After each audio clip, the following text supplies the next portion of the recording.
In the 4th century BC, a young king from Macedon would rise to create one of the largest empires the ancient world had ever seen. But more than a conqueror, he became the figure who carried Hellenic culture, language, and identity far beyond the borders of Greece.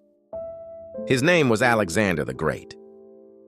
Alexander was born in 356 BC in Pella, the capital of Macedon, into a royal family already deeply connected to the Greek world.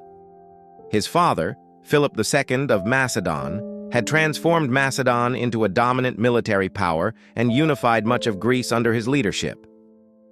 From an early age, Alexander was raised not only as a prince, but as a future commander, trained in warfare, politics, and leadership. However, what truly shaped his intellectual identity was his education under Aristotle. Aristotle introduced him to Greek philosophy, science, literature, and the works of Homer, instilling in him a deep admiration for Hellenic culture. This education would later influence not just how Alexander ruled, but what he chose to spread across his empire. By the age of 16, Alexander had already been entrusted with command, acting as regent while his father campaigned abroad. At 18, he fought in the Battle of Chaeronea, where Macedon decisively defeated the Greek city-states. These early experiences established him as both a capable leader and a skilled military tactician. In 336 BC, after the assassination of Philip II, Alexander became king at just 20 years old. Almost immediately, he faced rebellion from Greek cities that believed Macedonian control would weaken. Alexander responded swiftly and decisively, reasserting dominance and destroying Thebes as a warning to others. With Greece secured, he turned his attention to the Persian Empire, fulfilling his father's original plan of invasion. This campaign would define his legacy. In 334 BC, Alexander crossed into Asia Minor with an army of around 40,000 men, beginning his campaign against Persia. His first major victory came at the Battle of the Granicus, where he defeated Persian satraps and secured a foothold in Asia.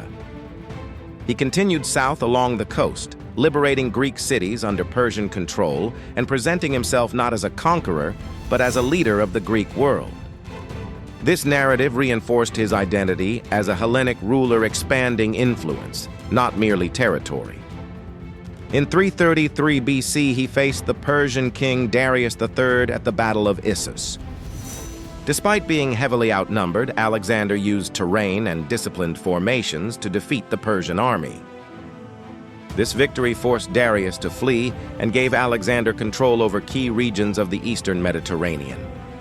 He then moved south to secure Egypt, where he was welcomed as a liberator. In Egypt, he founded the city of Alexandria, which would become one of the most important centers of Greek culture and learning. This was not an isolated act. Alexander would found multiple cities named Alexandria across his empire. These cities served as centers for the spread of Greek language, administration, and cultural practices. They were instruments of Hellenization. In 331 BC, Alexander achieved his most decisive victory at the Battle of Gaugamela. Facing a massive Persian force, he executed a precise and calculated attack that broke the Persian lines. Once again, Darius fled, and this time the Persian Empire effectively collapsed. Alexander entered key capitals such as Babylon, Susa, and Persepolis. At Persepolis, he symbolically burned parts of the Persian royal palace, marking the end of Persian dominance. However, his campaign did not stop there. He pushed further east into Central Asia and as far as India, expanding his empire beyond what any Greek ruler had achieved. His campaigns required constant adaptation to new terrains, enemies, and logistical challenges. Throughout his conquests, Alexander consistently promoted Greek language and culture. Greek became the administrative and cultural language across vast territories. He encouraged the blending of cultures, but always with a strong Hellenic foundation.